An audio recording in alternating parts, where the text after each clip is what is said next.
There are natural disasters in seemingly every corner of the world lately. In this episode, we discuss the devastating fire that roared through Lahaina, Hawaii, and the miracle house that withstood the elements. Plus, we bring back an interview with local meteorologist Scott Connell to reiterate the importance of building a home that will keep you and your family safe.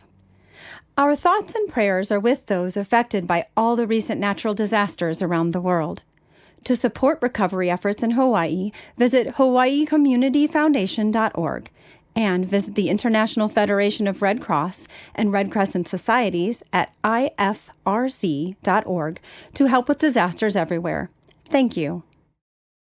On August 6th, 7th, and 8th, 2023, when Hurricane Dora approached the island of Maui, it was primed to be a dangerous storm. Though it never made landfall, like many storms in recent memory, it became one for the history books.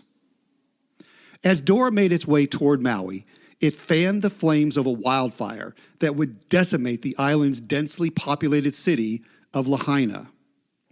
Though perhaps not quite as notable, it made history as the longest sustained Cat 4 storm ever in the Pacific. One of the deadliest fires in the last century, the death toll as of this recording stands at 115, but we may never know the exact total. And more than 2,200 structures were lost in the flames. However, standing on the coastline amongst the ash and rubble is one house that seems to be relatively untouched. The red roof and bright white walls have become a source of fascination for some and a lesson for homeowners and builders elsewhere. Melody, we've seen the coverage over and over and over of the devastation and of that one lone structure that stands there. And, you know, as I read this, it just truly sends chills up my spine. And honestly, it's something that I think deserves some more attention, and that's why we kind of reworked our episodes this year so we could talk about this a little bit. Absolutely. And, you know, the home that actually is standing is 100 years old. And certainly doesn't look like it. No, it does not. I mean, it was renovated, and there were a lot of different pieces that went into that renovation that made such a big difference. It's interesting because I didn't know that until I came into the office not that long ago, and I guess you had been starting to learn more and read more and understand more about it, and you started telling me about it, and I'm like, oh my gosh, that's extremely, obviously devastating. It's a tough subject to cover, but I think if you want to, look for some takeaways, this is certainly a story to be told. Well, and I think especially for our listeners who are in the Pacific Northwest and Utah and areas like that. Wildfires. All the wildfires. Yeah. It's not just the structure itself, but there are some other components that, go into keeping the soot out of your home and things like that I think could be really valuable information for people as they're going through and making their choices about materials when they're building their home.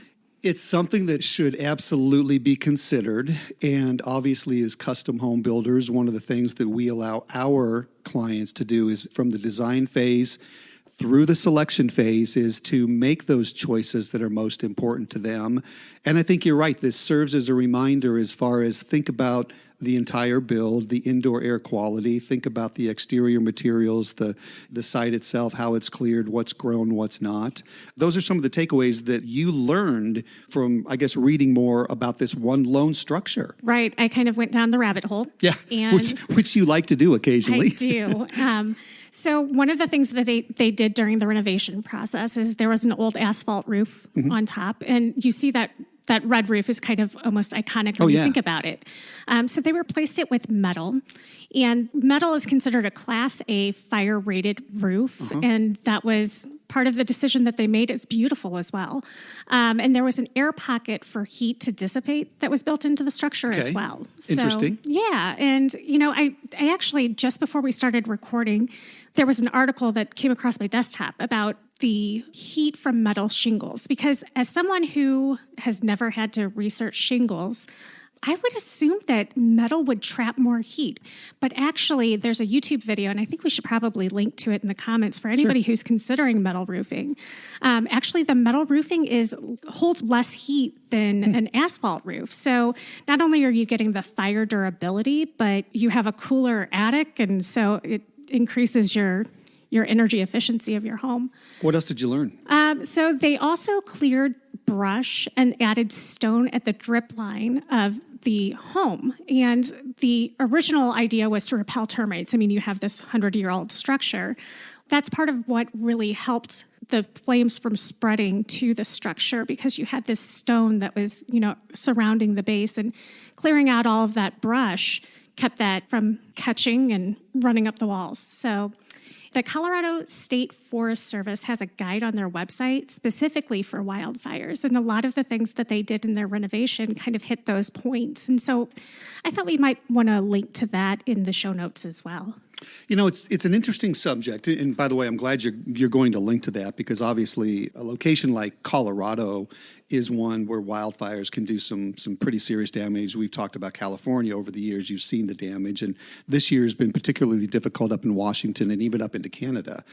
What's interesting is no matter where you are, I know that the codes, which you and I both know, we are big proponents of safety. So, anything that they're doing from a code standpoint to help with safety, we're all for. One of the directions the codes have been taking us has to do with regular construction material for homes across the country. I-joist is a floor joist system that we as builders are using for construction of new homes. And I know here in the St. Louis area, where we have our headquarters, a lot of the municipalities are now requiring us either to use I-joists that have been treated with fire retardant material or put drywall underneath them, and they're concerned with what is the perceived burn rate or the testing burn rate. So they want to make sure that if there is a fire within a structure, the firefighters have ample time to get into the home without worrying about collapsing floors and put out a fire. So it's not only in the St. Louis area, but other parts of the country too. All of the materials that we as home builders are using are starting to be scrutinized from the standpoint of not only fires, but also durability when it comes to tornadoes. We've talked about it before and how we're using such things. We call them hurricane clips. They're also for tornadoes. These are clips you put on your roof trusses. You attach them to the top plate of the house, and it makes the structure stronger. So there's a lot of things like that that are going on across the country that every 3 years when the codes come around, officials are trying to make all of the homes that we're building safer. And so that's why you look at hurricane damage from Florida. As we tape this, there's another hurricane headed toward the East Coast. All of that information that comes out of every single storm is being used to help us as builders understand building science better and build a home that is more safer and a home that will protect the people that are living in the home if they don't have time to get out. Well, and as you were talking, it occurred to me that a lot of times we separate out hurricanes and tornadoes and kind of think of them differently. Yeah, but I mean, you're talking about wind force with both of them. So, it really makes sense that, folks in the Midwest and, Tornado Alley down south, they, could learn from what we're seeing over on the East Coast too, as these tornadoes get stronger. And I mean, their melody, it's really interesting because they're focused on even the nailing patterns that we use for some of our exterior walls when we're using our sheathing and connecting to our lumber and all. They're looking at nailing patterns. They're looking at the size and location and the number. So, rest assured, if anything, that a lot of our code officials are truly understanding what's going on right now with Mother Nature, whether it is a hurricane or tornado or fire or earthquake, and they're trying to help us build homes that are more durable with some of those things. Another perfect example is, as we build in Utah, there's a lot of just natural cedar siding and Doug fir siding and everything like that we're using.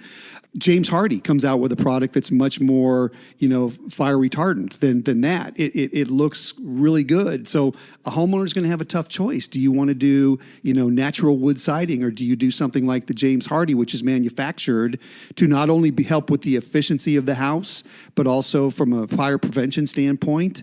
So there's just a lot of decisions homeowners have to make when it comes to building a home. But I think they're decisions that are for the better. Well, and, if you're interested in learning more about how codes are made, you could go back to the original episode that we're going to clip into part of it. But Matt Belcher, who we've worked really closely with, he is very involved with codes, not just on a local basis, but as, consulted on a national level. And the episode that aired in season 2 on August 23rd, 2022, he talks a little bit about the codes, but what we're going to hook into today is the second half of that episode. We talked to meteorologist Scott Connell from our local NBC affiliate. Right, KSTK Television. Yes, and he talked about the ways that homeowners can defend their homes against the threats from severe weather and other natural disasters. Kind of science geeked out a little bit, but we had fun, and there were a lot of really great material points that were made in that interview. So that's why we wanted to kind of bring that back and let everybody hear it. And it's interesting because when we started talking about season 6, this subject never even came up. But then with what's been in the news of late, you came to me and said, what would you think about this? And I'm like, that's perfect, because Scott is not only kind of a weather nerd, but he really understands, so much more about how weather affects all parts of our lives. So hopefully you all will enjoy this conversation we had with Scott from August of 2022.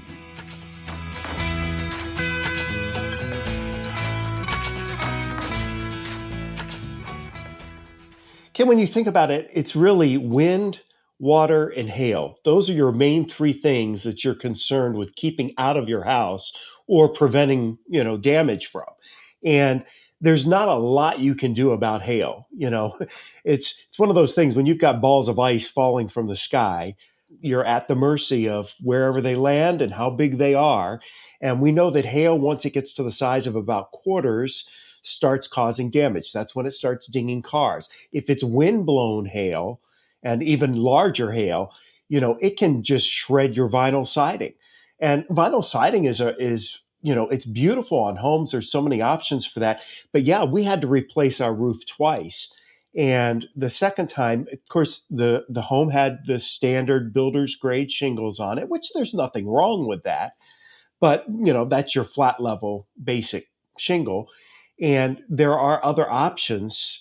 And we looked at the other options. It's like, okay, there's shingles that will withstand higher winds. They've got better sealant on that. There are shingles that are thicker, they're better material, and they'll withstand the hail. And so we said, okay, the insurance is paying for this. Is it really cost effective to spend a little more for a shingle that's better, that's going to withstand wind? Because we had 70-mile-an-hour winds. I mean, we had water coming through the roof at one point with this. It wasn't that much more expensive to upgrade the shingles. And to give you a good example of just how well that paid off, about a year or 2 later, after the new roof, the second new roof, we had baseball-size hail. And so I had the roofer come out, look at it, and he said, your shingles performed really well. And I can't really find any damage up there. They're new. Obviously, as they get older, they do get more brittle, so they would be more subject to damage. But he couldn't find anything. He said, your upgrade was well worth what you put into it. And so that was good. We also had to get siding. The whole house got siding because of hail damage. And we did the same thing with that. We said, okay, so this was the basic thin siding, the builder's grade, if you will. What other options are there? And there are options with thicker vinyl.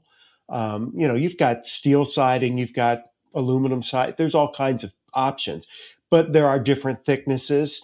We actually went with a thicker siding, vinyl siding that had the foam backing, so we get a little extra insulation. And, that only helps. It gives you energy efficiency, a little extra energy efficiency, and it's more resistant to hail. So we went and, we spent a little extra money at the outset, in addition to the insurance kind of having to go over. And I think those were investments that were well worth it because it's been holding up extremely well in this crazy Midwest weather that we have. Scott, I'm going to ask you a personal question here because how much longer is your contract at Channel 5? And the reason I ask that is because you could come work for us. You're such a great salesman as far as how we build. I mean, seriously, you're talking about durability. You're talking about energy efficiency. you've got a place waiting for you at Hibbs Homes when you're done. How about that? Well, there you go. I will take that under advisement. That's for sure. Hey, one real quick thing, and I know Melody has a question. You're mentioning siding. One of the products that we're using a lot right now in both our Utah and St. Louis markets is a fiber cement product from James Hardie. So Scott's absolutely right. A lot of siding options, upgraded siding, much better options than builder grade, but also think about some of the fiber cement products that are out there. The price of siding changes when you get to the vinyl. And a lot of people are actually going with the Hardie, the fiber cement. They have a 15-year. 25-year. Is it 25 on color too? Yep. So it's durability from a looks perspective too. So one of the things that I think maybe a misconception that people have about weather is that it's pretty stable. You know, you have out in Utah where we have one of our offices, it's a really dry heat. Here in Missouri, it's a pretty humid heat. But what have you noticed over the 3 decades that you've been looking at these weather patterns? What have you noticed with changes in weather patterns here in the Midwest and even on the coasts? Well, I think one of the things we're seeing, and this is something that really came out to play in the last month in St. Louis when we had the torrential rainfall. One of the big things with climate change in the middle part of the country is, and really for the East Coast too, is you get more heavy rainfall events. And when I say that, I mean the thunderstorms with the drenching rain. We've always had thunderstorms. We've always had downpours. But now our downpours seem to be more intense and the rainfall is heavier. And we're finding that the infrastructure is having problems with that. I mean, the storm drains are they're designed for a certain type of storm. And we're seeing that storm or storms that are greater than what they're designed for happening more often. And we're seeing flooding because of that, and a lot of flash flooding and a lot of urban flooding. So I think, from an infrastructure standpoint, some changes are going to have to be made. And that's happening really everywhere, but it's especially true in the Midwest. That is our biggest climate change factor that we're going to have to mitigate, is those heavy downpours and the frequency that we see them. Now, out west, obviously, you have a massive drought that's ongoing out west. And that is something that is exacerbated. Drought begets drought is what we have been told. And you've got to plan for the dry climates out there and fire weather. From a James Hardie siding standpoint, because it's cement and fiber, probably has a high fire resistance. And, if you're out west in those dry places, then you're going to want to look at materials to build your home that have much more fire resistance or even fireproof. I've got a friend who lives in Burbank, California, and her family, they live up in the hills in an area very susceptible to wildfires. And they actually have, a roof that is fireproof. Their home is brick, and they have window coverings that kind of slide down. They just push a button, they're metal, and so they become fireproof, or as fireproof as you could possibly be. And so I think you have to consider that in places too. But along the coast, I don't know that we're seeing more hurricanes, and I don't know that all of them are stronger. The biggest thing we're seeing is the rapid increase in intensity in storms. At least that's from my perspective. And, I'm not a climate scientist. I try to absorb as much information as I can from the climate scientists and try to use that information in our forecasting and in our communicating with people on what they need to know. But one of the things we've really seen is hurricanes intensifying just before they hit land. And a lot of that has to do with the upper level winds, but it also has to do with the fact that the water is so warm. And that's a direct result of climate change. The water's averaging much above normal, and that basically is the fuel for your hurricane. Any tropical system has to have, basically bath water to work with. And so you see that along the coast too. And that has big implications if you were building a home, say, in Florida or in Louisiana or in Texas, Alabama, Mississippi, right along the coast. And even inland, then you get the heavy rainfall that you have to deal with. So I don't know that we're seeing more storms per se, But I think we're seeing more intense storms across the board. No matter what kind of storm it is, they seem to be a little more intense. And in a warming world, not even addressing where the warmth comes from, but in a warming world, you would expect more moisture to be available and you would expect more intense storms. And so I think we're seeing that play out. Scott, your comments have been absolutely positively spot on. Melody and I keep looking at each other over our microphones and just smiling because the information you're providing our listeners is probably better than we could have expected. So thank you very much. It actually has prompted two questions for me. And the first one I'm going to start with is you talk about maybe needing to be a little bit better prepared from a standpoint of for some of these heavy rains and all.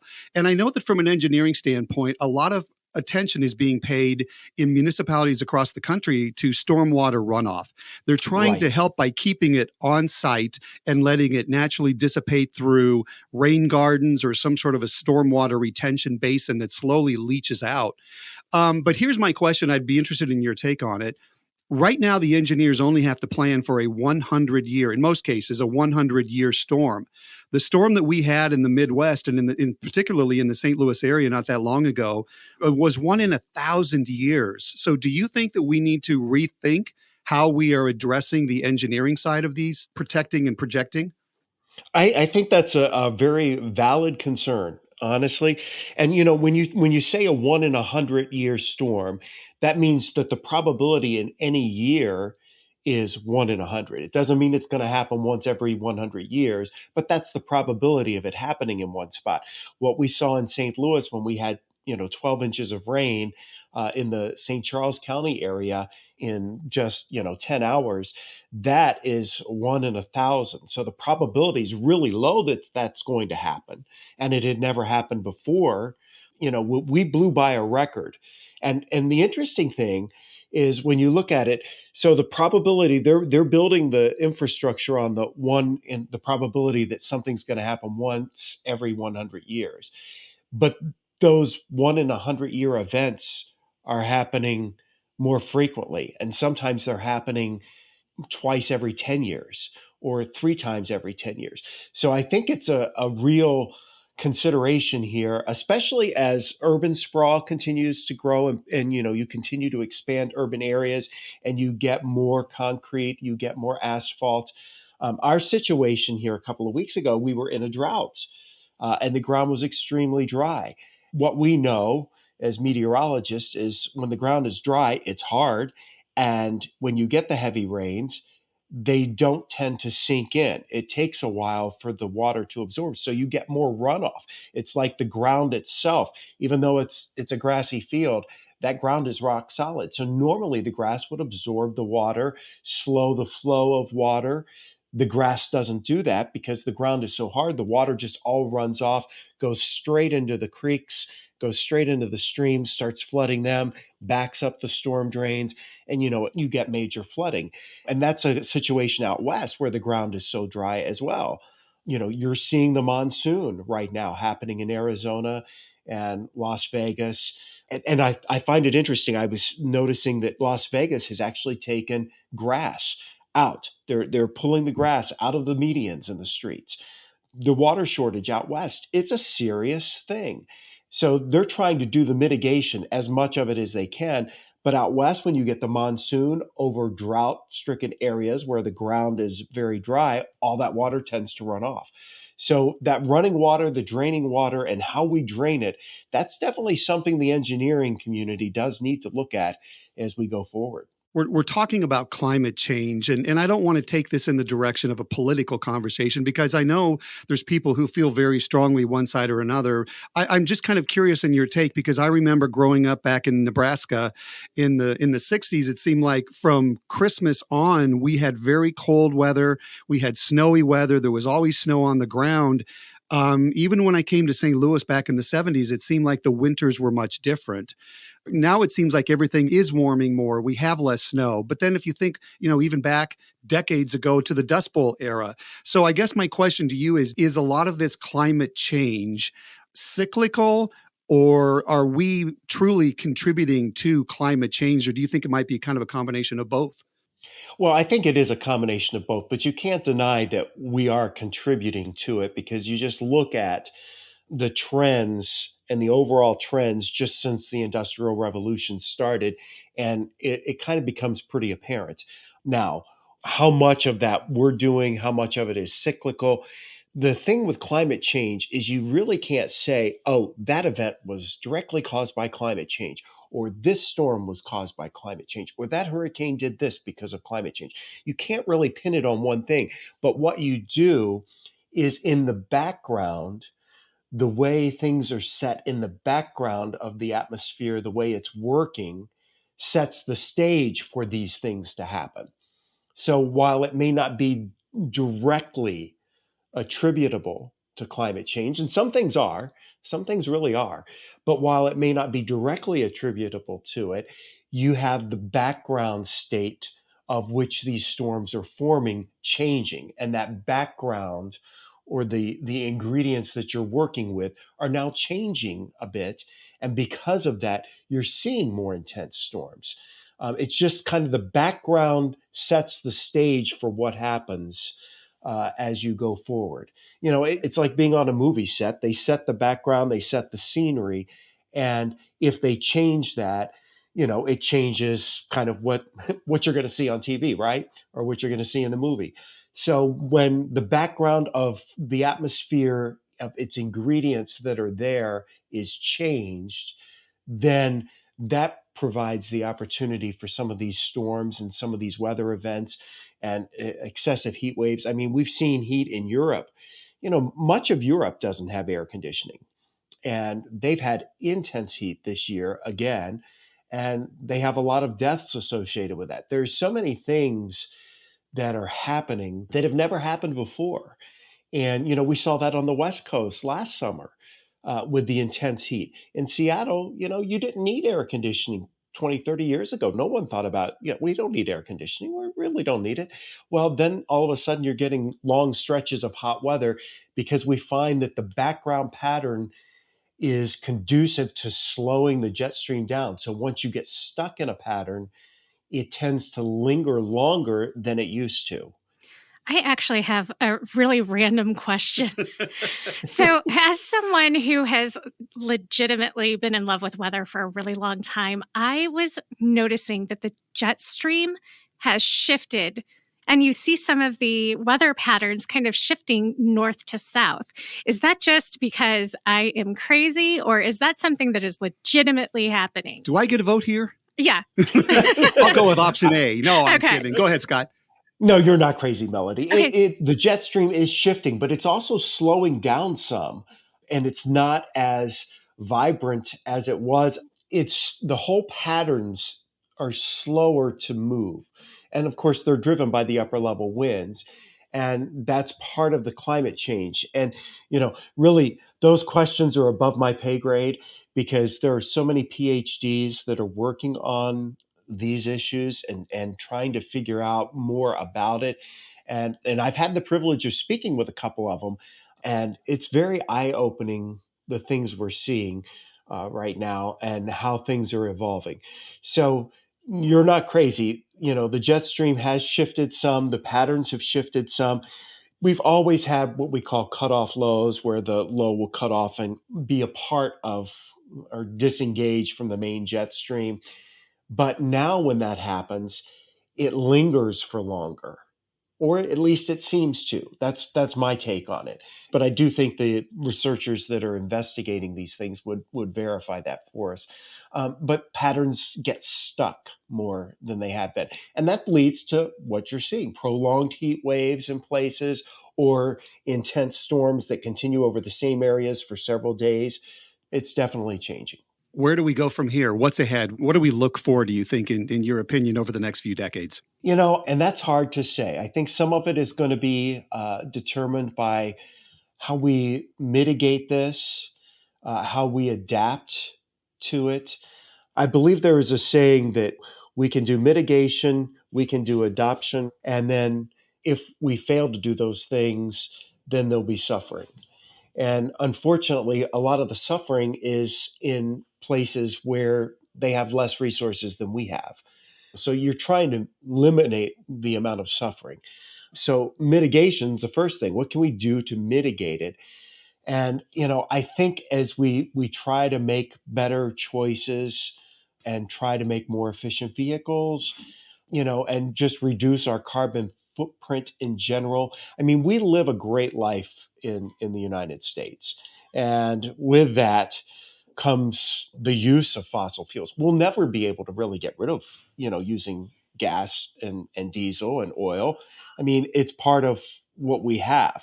But I think anytime you can go to solar or wind or water power, anything that helps the environment, if it's good for the environment, even if, let me tell you this. So if you're doing something that's good for the country or good for the environment, good for the way we live, and it benefits all of us from, pollution or bad water or putting bad things in the soil, if there's something we can do that makes life better in general, and it has a bonus benefit of, hey, it's also helping with climate change, well, then why aren't we going in on it?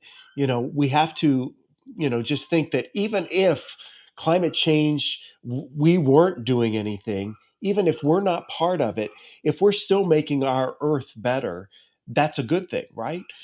Over the next 10 to 20 years, I think we're going to continue to see the trends we've had. And I think we have to be prepared for it. Before we had our heavy rain event, I was telling, general advice: check your gutters, make sure the water's running away from your home.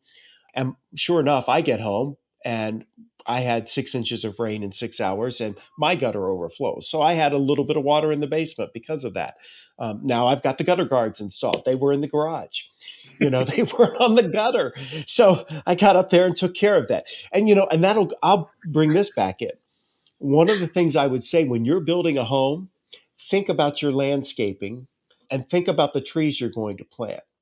So the house that I have has 2 silver maple trees on the side. And if you know anything about silver maple trees, those are the little helicopters that as children we just love to watch, but they also love to clog a gutter. So it's one of my least favorite trees, the Bradford pear being the first. The silver maple is the second, because not only is it putting down all this stuff that gets in your gutters, but it also has really invasive roots that can cause all kinds of problems. So think about your landscaping too, sloping things away from your house so the water runs away from your house, and the type of trees you plant. You do want trees because you want shade, you want some shade. It's all these things that you really don't think about, that you should think about, that you do start thinking about long after you've done it. Well, and I was wondering, I had heard something about tornado siren warning systems maybe going away in the future. Is there anything that we should be doing immediately? I guess, number one, is that true? And number two, what can we do like ourselves to prepare for some of this a little bit better moving down the road? Well, I think one of the things, the tornado warning sirens probably won't go completely away, but they're not designed to warn you inside your home. They're designed for people that are outside doing whatever to be heard outside. So that's not, if you're sitting in your house, that's not the method you should be getting your warnings. I would say one thing: don't turn off your government emergency alerts on your cell phone. You want to keep those on, because they will sound for any tornado warning. And your phone, obviously, you're thinking, I'm traveling, I've got my phone on me. Well, your phone, if it gets into that polygon where there's a warning, it will go off. Okay. If there's a flash flood warning, it won't go off for the base flash flood warning. But like the flash flood warnings we had in St. Louis last month, once it gets to a certain threshold of considerable damage or a considerable threat level, then your cell phone will go off. Severe thunderstorm warnings won't go off on your cell phone for the first 2 levels. But if there's baseball size hail or 80 mile per hour winds where you wouldn't be necessarily safe, even, standing by your door, they're going to go off for that. And really the safety things apply. Just get inside in the lowest level and stay away from windows and doors, because if you have 80 mile per hour winds in a thunderstorm, it doesn't have to be a tornado. That's still going to be knocking tree branches down, blowing all kinds of stuff around. And when it hits your windows, it hits the glass, breaks the glass, and you have problems. So, the things we say to do, our basic safety rules haven't changed. I think the one thing that probably is more important than ever before is to make sure you have 72 hours worth of supplies, the basic supplies, like the big 5-gallon bottles of water. You get the water cooler jugs. You can pick those up, and I just set them in the basement. So we have water down there just in case we need water, if we lose water, or if it gets contaminated for some reason. So we have a water supply that'll get us through 3 days. Help will come after 3 days after any disaster for sure. Hopefully sooner. But, the standard method is you have stuff for 3 days just to cover you through until help can arrive if it's a really bad situation, because we never really know what we're going to get into. And usually help will arrive sooner, but, the 3 days, and most of us in our pantries, I mean, if you go look in your pantry, you have something to eat for 3 days. Now, I'm not saying you're going to have good food in there to eat for 3 days. You may be eating canned green beans and, baked beans and cold baked beans at that if you don't have power. But it's, there's stuff in there in most of our pantries that'll get us through that 72-hour period. Scott Connell, Chief Meteorologist with KSDK TV, the NBC affiliate in St. Louis. You have been a wonderful guest. Excellent information. Melody and I are our unrepentant weather nerd, Melody and I are extremely happy that you joined us. Thank you so much, Scott. This has been a pleasure. You're certainly welcome, and glad to be with you today.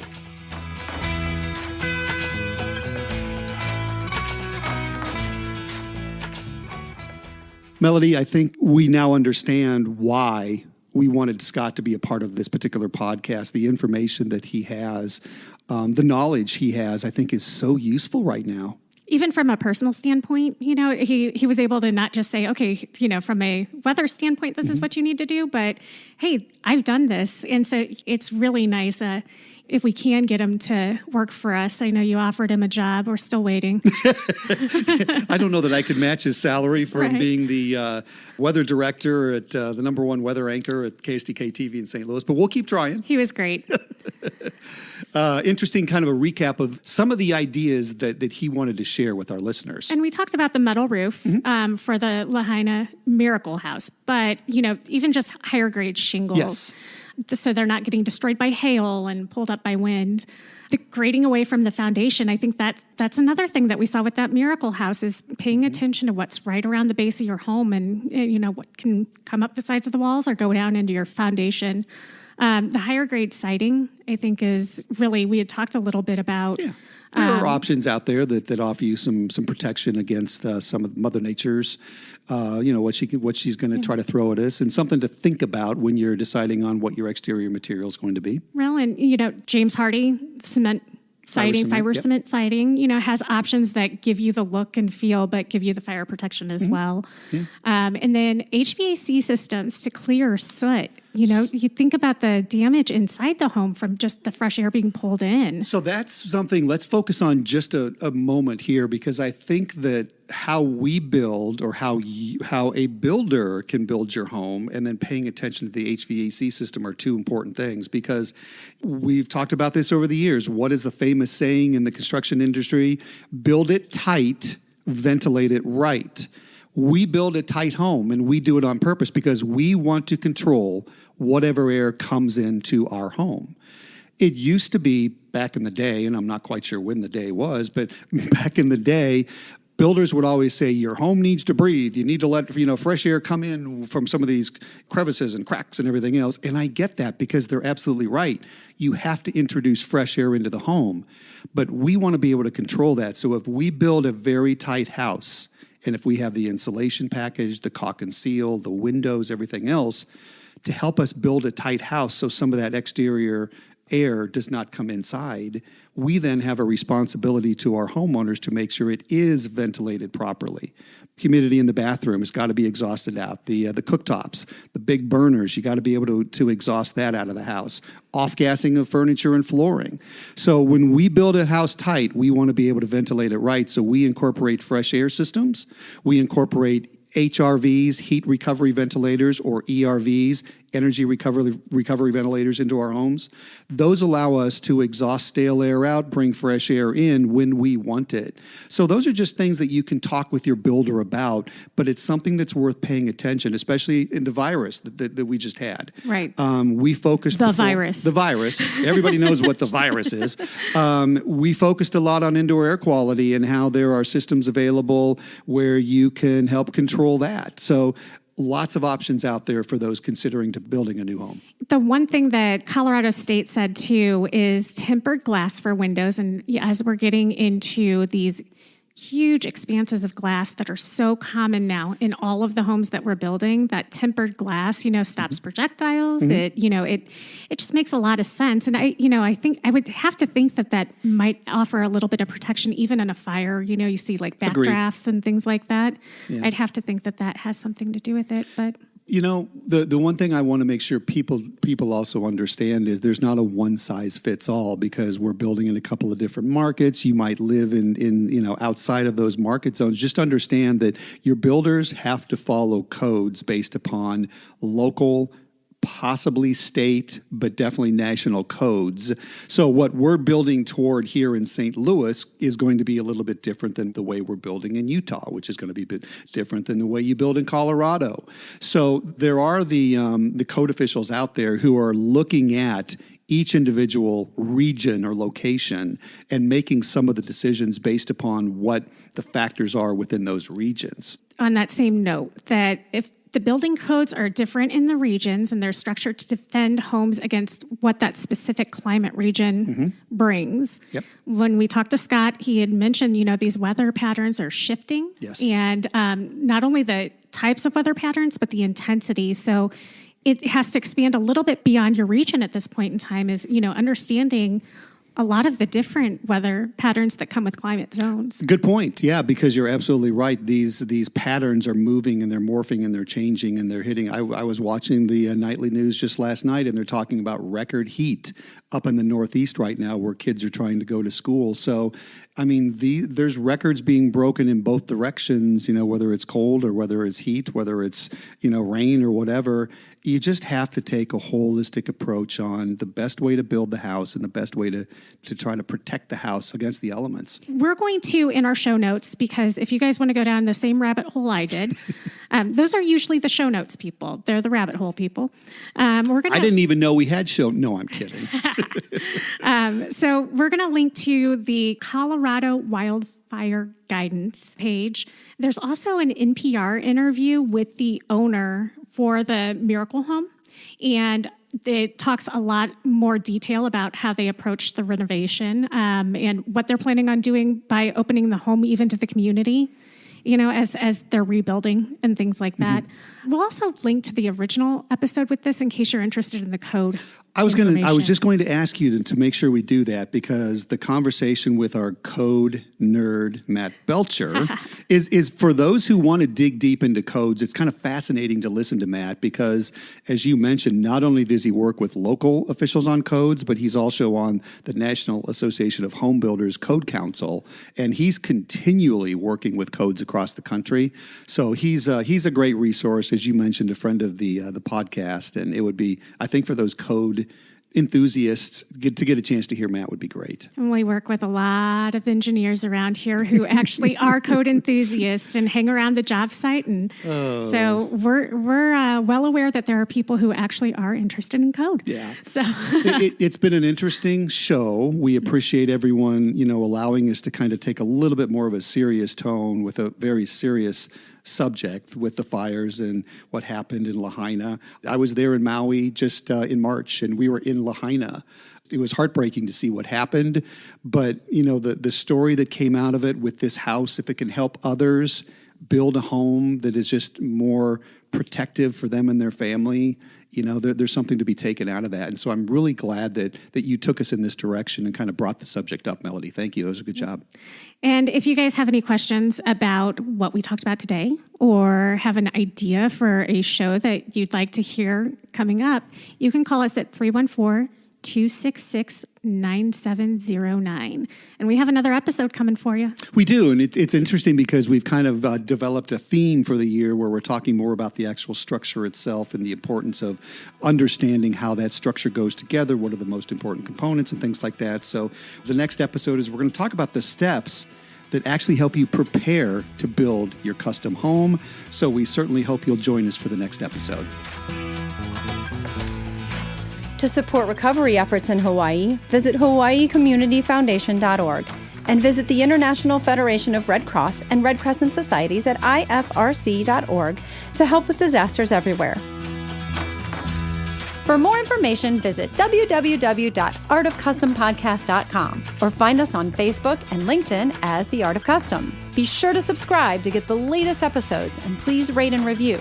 The Art of Custom is produced by Hug Monster Sound with original music by Adam Frickfordine. Thanks for listening.